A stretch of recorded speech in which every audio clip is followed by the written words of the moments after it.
Hola, hoy os cuento mis impresiones sobre Los Pazos de Ulloa de Emilia Pardo Bazán, así que bienvenidos, acabo de leer. No sé si recordaréis uno de los vídeos que publiqué a primero de año, que me parece que era como una especie de book tag o... bueno, no sé, no tengo claro.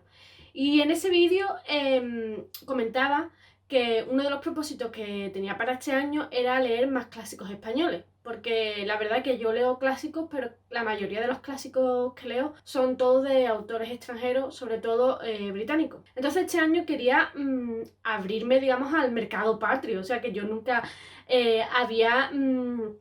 siempre rechazado, no sé si rechazado es la palabra adecuada, pero sí que de alguna manera yo había abandonado los clásicos españoles.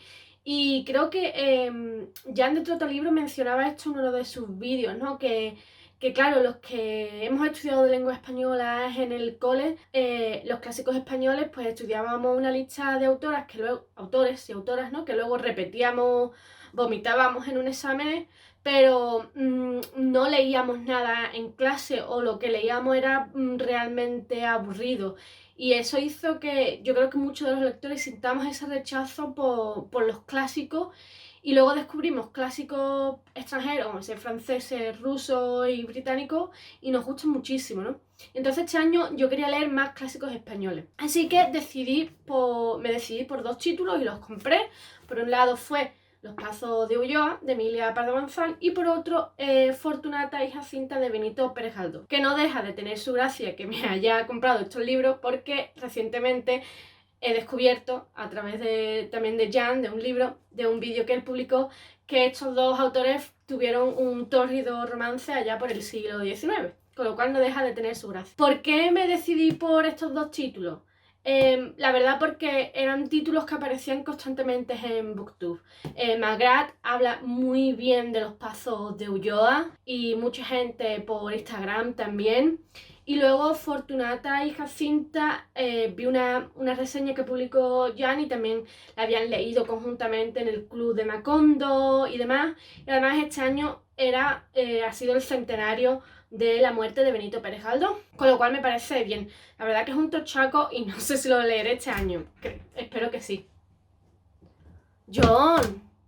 Sin embargo, se ha dado la conciencia de que había un grupo de lectores que no habíamos leído todavía Los Pazos de Ulloa. Y cuando hablo de lectores, hablo de grandes lectores y conocidísimos en el mundo de Booktube. Hablo de Adrián de Victorian Spirit, que si no me equivoco, también publica reseñas esta semana.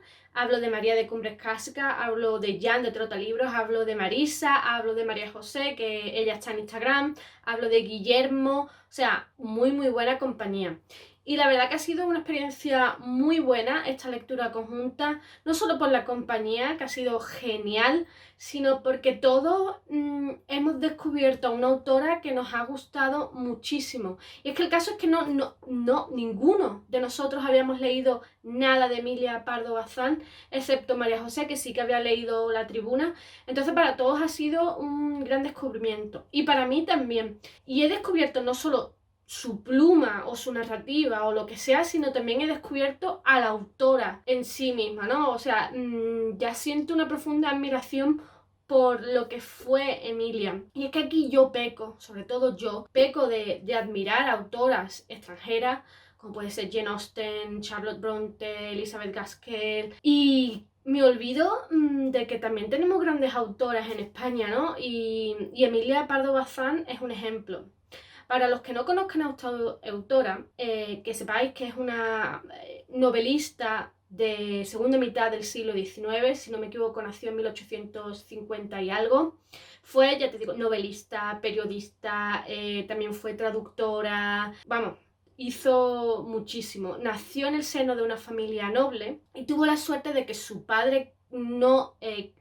creía en la igualdad intelectual entre hombres y mujeres. Entonces Emilia pudo acceder a una buenísima educación. Además su padre le inculcó el amor por la literatura. También fue una mujer que viajó mucho, lo cual le permitió pues, tener una mente muy abierta en lo que se refiere pues, políticamente. Empezó su carrera muy joven, empezó escribiendo poemas y ensayos. De hecho, ganó un premio por un ensayo que escribió sobre Benito Feijó. Y luego ya empezó a publicar sus primeras novelas que se encuadran dentro de lo que es el naturalismo, que es una corriente literaria que seguía las corrientes filosóficas del positivismo, si no me equivoco, y que digamos que el gran representante es Solá, y ella, digamos, es la gran representante en España, porque de hecho ella admiraba y tradujo, si no me equivoco, obras de Solá. Como decía, es la gran representante del naturalismo. Emilia Pardo de Bazán fue, como diría mi madre, una mujer de bandera, una mujer que tuvo muchísimo carácter. Pero yo no creo que es que tuviera carácter, digamos, es que Emilia tuvo que vivir o sobrevivir en un mundo de hombres. Y de hecho muchos autores de la época no la soportaban porque ella tenía un carácter, además era una mujer muy independiente, se separó de su marido, tuvo varios amantes, entre ellos Benito Pérez Galdós, como ya digo, entonces no encajaba dentro de lo que es la idea de mujer, por así decirlo, de lo que es en el siglo XIX. Pese a ello, consiguió ser presidenta del Ateneo de Madrid. Fue muy feminista, luchó muchísimo por los derechos de la mujer, sobre todo en el campo de la educación, y eso se nota en sus novelas. Los Pazos de Ulloa es su novela más conocida, creo, si no me equivoco. Ya digo que representa, es el mejor ejemplo del naturalismo español, aunque también tiene tintes de literatura gótica, que luego diré. Y Los Pazos de Ulloa es una novela que tiene como protagonista a un cura joven que se llama Julián, al que mandan a Los Pazos de Ulloa, digamos, para poner en orden los asuntos del Marqués de Ulloa, ¿no? Porque se ve que el Marqués de Ulloa está un poco, no sé, no está centrado, el Marqués de Ulloa, no está centrado. Entonces mandan a Julián para que sea el capellán, por así decirlo, y ponga un poco de orden en la casa. Pero Julián, nada más llegar a ese pazo que se encuentra en una zona rural bastante aislada, que de hecho ya el primer capítulo es muy descriptivo de cómo Julián llega a esa zona rural, ese pazo en medio del campo gallego. Julián se da cuenta que él es muy joven para lo que hay allí en el Pazo. La problemática que se encuentra es enorme. Se encuentra con el marqués, con don Pedro, que parece estar dominado por las pasiones porque tiene como amante a su cocinera. La cocinera es a su vez hija de su mayordomo Primitivo, y se ve que es Primitivo quien maneja el cotarro. Entonces Julián desde el primer momento va a sentir de que este papel le viene muy grande, ¿no? Que este rol le viene muy grande. Y Julián va a estar todo el tiempo en la novela como que sí, como que si no, que si quiere quedarse, como si quiere marcharse, ¿no?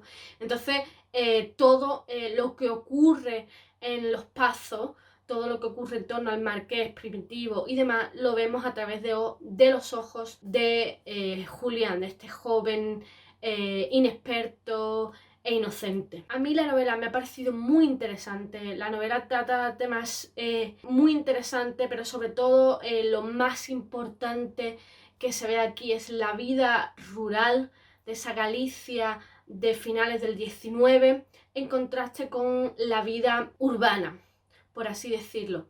Y da la sensación, y no sé si me equivoco, pero a mí me da la sensación de que Emilia lo que quiere representar es ese atraso que aún en el siglo XIX existe en el ámbito rural, ¿no? Que parece todavía encajado en ese feudalismo medieval, donde el título sigue siendo lo más importante y que hay un atraso intelectual curioso, ¿no? Y eso se nota en los personajes de Don Pedro, el supuesto marqués, que desde un principio nos damos cuenta que Don Pedro no tiene muchísimas luces y que, como muy bien te dice Emilia, está como embrutecido, ¿no?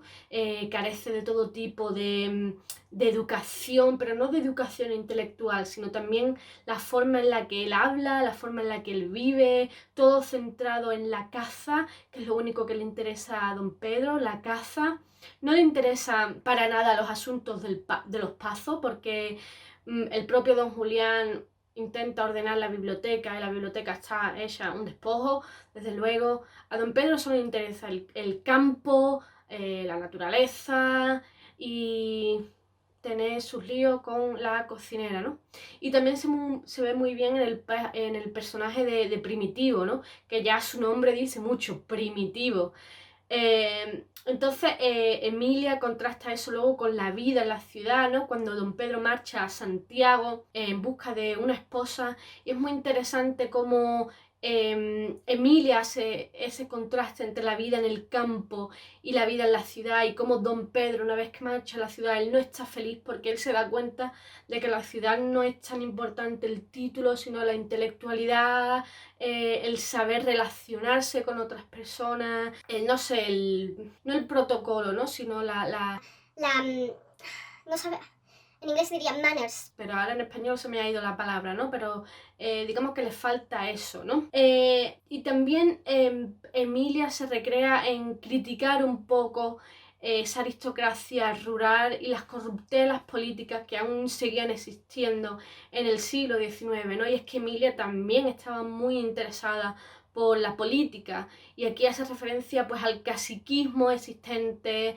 a esa democracia o pseudodemocracia corrupta que sigue existiendo en el ámbito rural, que también existía en el ámbito urbano, pero quizás en el ámbito rural se ve muchísimo más. Ese contraste entre campo o lo rural y la ciudad también se ve incluso en las mujeres que salen en la novela. Por un lado está Isabel, que como ya he dicho es la hija de Primitivo y la amante de don Pedro. Isabel es una mujer de campo, es una mujer ruda, una mujer que digamos que puede aguantar lo que sea. Mientras que Nucha, que va a ser la esposa legítima de don Pedro, es una mujer profundamente delicada, religiosa y que se escandaliza, digamos, con todo lo que ocurre en el campo, ¿no? Y es muy interesante cómo Emilia contrasta esas dos aspectos, ¿no? De lo rural, esa Galicia rural aún atrasada, esa aristocracia corrupta, y luego la ciudad, ¿no? Otro tema interesante, otro aspecto interesante de esta novela está muy ligado con ese papel feminista que tiene Emilia Pardo Bazán, y es que aquí refleja muy bien la situación tan pobre en la que se encuentran las mujeres aún en el siglo XIX en España, ¿no? Es que ya he dicho que Isabel y Nucha son dos personajes muy diferentes, ¿no? Isabel es del campo, más ruda, mientras que Nucha es más delicada y es de ciudad, pero las dos tienen algo en común que es muy interesante, y es que ninguna de las dos son dueñas de su destino, y su destino lo marcan los hombres que la rodean, ¿no? Para Isabel su destino es ser amante de don Pedro, no tanto porque ella quiere, sino porque su padre le obliga a ello, ¿no? Y hay una escena al principio de la novela que es muy interesante, que si no me equivoco Isabel no quiere cocinar o algo así, y a una palabra de su padre, plum, coge y se pone en marcha, ¿no? Como que teme muchísimo más a su padre que a su supuesto amante, que además es marqués, ¿no? Y lo mismo ocurre con Nucha, ¿no? Nucha se ve forzada a casarse con don Pedro, pese a que ella no quiere, ¿no? Pero es su padre quien le impone que se case con don Pedro, ¿no? Y es muy interesante cómo Emilia retrata esa falta de libertad de estos dos personajes femeninos, y contrasta mucho con lo que ella fue, que fue siempre una mujer muy independiente. De hecho, ella se separó de su marido, tuvo varios amantes y fue una mujer que luchó por su libertad, ¿no? Y una de las razones por la que su relación con Benito Pérez Galdós no terminó bien, por así decirlo, o se terminó, es porque ella ansiaba muchísimo su libertad, ¿no? Y ninguna de estas dos mujeres, ni Nucha ni Isabel, son libres. Su destino lo marcan los padres y luego el supuesto amante, no, el amante, que es don Pedro, y luego marido, ¿no? Y es muy interesante. Pero más allá de los temas que trata los pasos de Ulloa, que me parecen muy muy interesantes, a mí lo que más me ha gustado de esta novela no solo es conocer a la autora en sí misma y admirarla como mujer, sino su pluma. Y aquí yo no soy experta, lo digo desde ya para que luego se eviten los comentarios hirientes, por así decirlo, ¿no? Los comentarios haters. No he estudiado filología hispánica y no soy experta en narrativa, ni mucho menos, pero bueno, sí que he leído. Y cuando empecé a leer Los Pazos de Ulloa, una cosa que más me llamaba la atención es que Emilia no es una escritora explícita. Y me explico, ella no te cuenta las cosas como directamente, ¿no? Sino que es un lenguaje en el que desordena las frases, por ejemplo, y que no economiza para nada el lenguaje, ¿no? Por ejemplo, cuando don Pedro marcha a la ciudad, don Pedro se da cuenta de que no le gusta la ciudad porque se da cuenta que es un cateto. Pues en lugar de decir a Pedro no le gusta la ciudad porque es un cateto, digamos que Emilia se explaya, pero creo que al lector le queda claro que a don Pedro no le gusta la ciudad porque es un cateto y no le gusta quedar como cateto, ¿no? O utiliza metáforas en plan cuando hace referencia a la mujer y al dar pecho, ¿no? Utiliza una serie de metáforas que son muy brutas, pero que es muy interesante la manera en la que Emilia se expresa, ¿no? Luego también he leído que Emilia tenía un poco de miedo a la hora de publicar esta novela, sobre todo a la hora de utilizar galleguismos y demás, la diferencia entre las personas que hablan en el ámbito rural y en la ciudad, ¿no? Y al final optó por un estilo propio, por así decirlo, ¿no? Y eso se nota.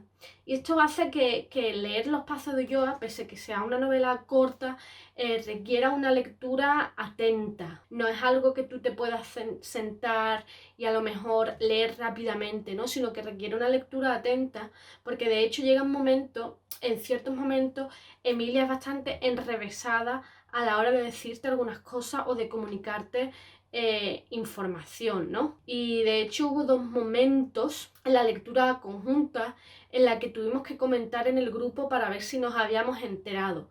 Para mí fue un momento clave en el que te das cuenta, por ejemplo, del papel que tiene Primitivo, que yo pues no me había enterado y que si no hubiera sido por la lectura que junta, quizás no me habría terminado de enterar. Y luego también sobre el personaje de don Pedro, que no quiero decir qué pasa para no hacer demasiado spoiler, que sé que hay mucha gente sensible con este tema, ¿no?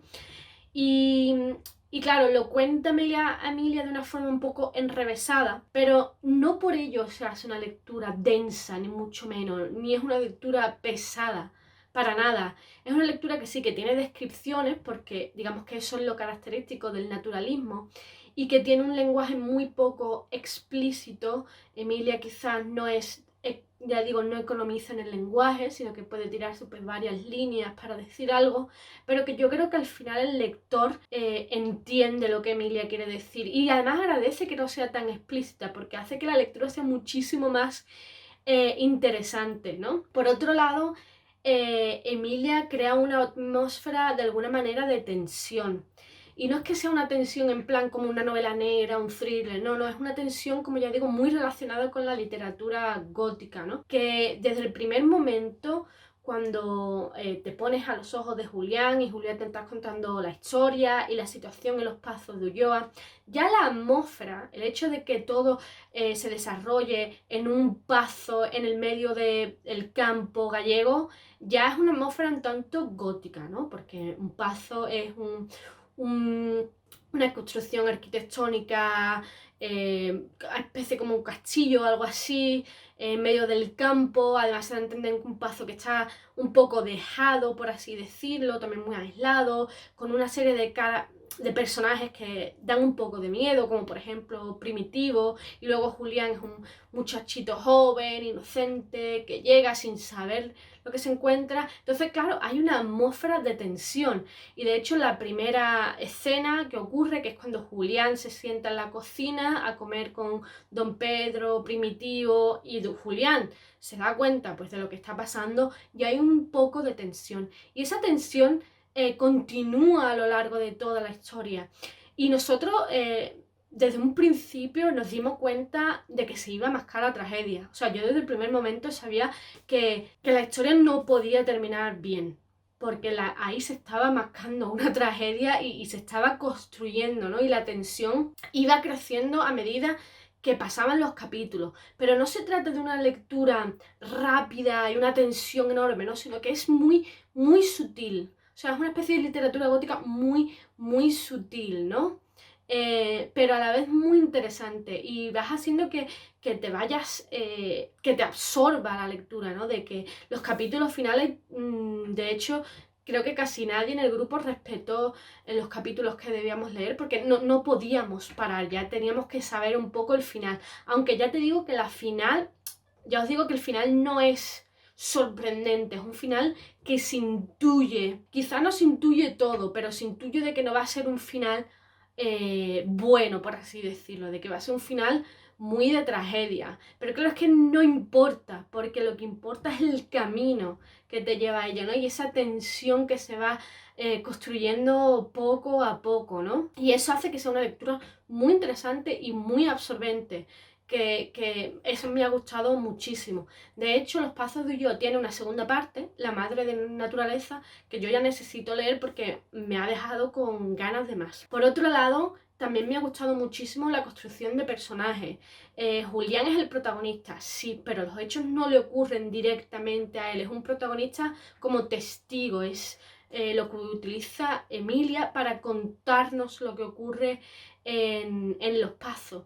Pero no es... pero al mismo tiempo está muy bien construido. O sea, Julián se ve que es un cura muy inocente, muy inexperto, que lo han mandado a un sitio donde el pobre, de verdad, que da muchísima pena y sientes muchísima lástima por él, sobre todo cuando empieza a desarrollar un amor platónico, no puedes más que sentir lástima. Pero luego hay grandes secundarios, por ejemplo Perucho, que es el hijo ilegítimo entre Isabel y don Pedro.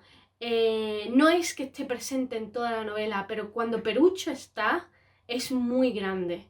Y al final acaba teniendo un papel muy, muy relevante. Y luego está Primitivo. Primitivo de nuevo, no habla mucho, no interviene mucho, pero es el gran personaje, siempre está ahí presente, ¿no? Primitivo me recuerda un poco como a Rebeca de Daphne du Maurier, que está ahí en el aire, es como la gran protagonista, pero no está presente físicamente. Pues eso me recuerda a Primitivo, ¿no? Entonces son personajes muy, muy interesantes. Si tengo que sacarle un fallo a Los Pazos, el único fallo que le sacaría es que hay varios capítulos que te sacan directamente de la historia, que aunque de alguna manera son necesarios, sí que es verdad que te sacan porque hace como un corte en el argumento y te cuenta otra cosa, ¿no? Creo que hay 2 o 3 capítulos como ese, creo que es un capítulo sobre la caza y otro sobre las elecciones. Entonces te sacan de la historia y tú dices, pero a ver, esto me da igual, yo quiero que me cuente qué está ocurriendo en Los Pazos, a mí esto me da igual. Pero claro, luego tiene su lógica, ¿no? Sobre todo el capítulo de las elecciones, que desde un punto de vista histórico son muy interesantes, ¿no? Porque se ve muy bien reflejado todo el caciquismo de la época, pero claro, en la narrativa te corta de repente y tú dices, me da igual. Pero claro, tiene su sentido que Emilia lo meta, ¿no? Y luego se entiende bastante bien. Pero pese a ello, a mí es una novela que me ha gustado mucho, le he dado 4 de 5 estrellas. Espero leer la continuación este mes, si no el mes que viene.